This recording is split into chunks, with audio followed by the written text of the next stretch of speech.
क्योंकि हम लोगों को तो मकान बनाने के लिए आर्किटेक्ट की पढ़ाई करनी पड़ती है, आर्किटेक्ट बनना पड़ता है, इंजीनियरिंग सीखनी पड़ती है, तो हम बड़ी बड़ी इमारतों के डिजाइन बनाते हैं। हाँ, लेकिन पक्षियों में वह कला स्वतः होती है। हमको तैरना सीखना पड़ता है, कि नहीं? पर पशु पक्षी, उनकी कहीं स्विमिंग क्लास चलती है क्या?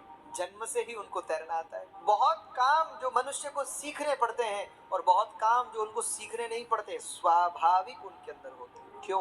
क्योंकि मनुष्य का शरीर गीली मिट्टी की तरह है, जैसे ढालोगे वैसे ढलेगा। पशु पक्षी नहीं है, वो तो घड़े की तरह है, जो गुण उनमें है बस वही है और नहीं। अरे मनुष्य ने क्या नहीं किया, मनुष्य क्या नहीं कर सकता, तो मनुष्य श्रेष्ठ क्यों, जीव जंतु श्रेष्ठ क्यों नहीं? अब ये कहने वाली बात है। क्या मनुष्य सबसे तेज दौड़ सकता है?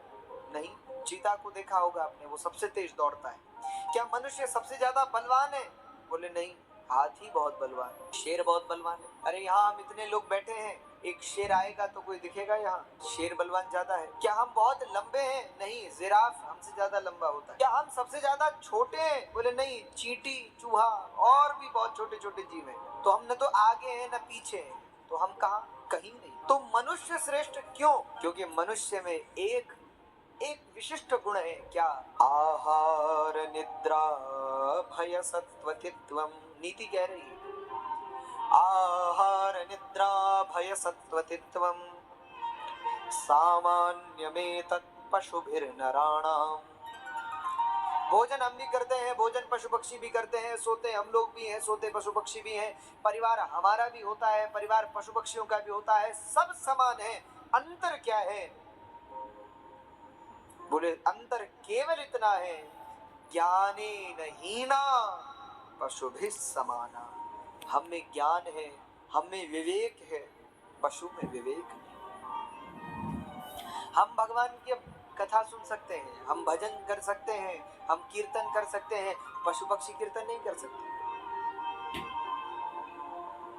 हम भगवान के नाम का मंगल में स्मरण कर सकते हैं, वो नहीं कर सकते। हम बैठकर ध्यान पूर्वक कथा सुन सकते हैं और सुनने के बाद उसका चिंतन कर सकते हैं, पशु चिंतन नहीं कर सकते। केवल हमारा विवेक ही हमें श्रेष्ठ बनाता है। पशु भोग योनि है, मनुष्य कर्म योनि। पशु केवल अपने प्रारब्ध पर ही निर्भर है। बहुत ध्यान से सुनो, अपने प्रारब्ध पर उसका जीवन निर्भर है। लेकिन हमारा जीवन प्रारब्ध पर ही निर्भर नहीं है, हमारे अभी के कर्म भी प्रारब्ध को बदलने की क्षमता रखते हैं। आपका कर्म कैसा है?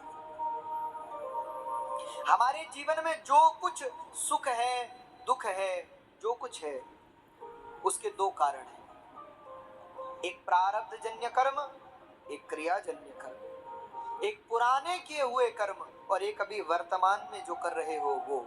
ये दोनों ही आपके लिए भाग्य बनेगा, ये दोनों ही आपके सामने खड़े होंगे। पर पशु, वो तो प्रारब्ध से बंधा है बेचारा, भोग रहा है अपने जीवन को।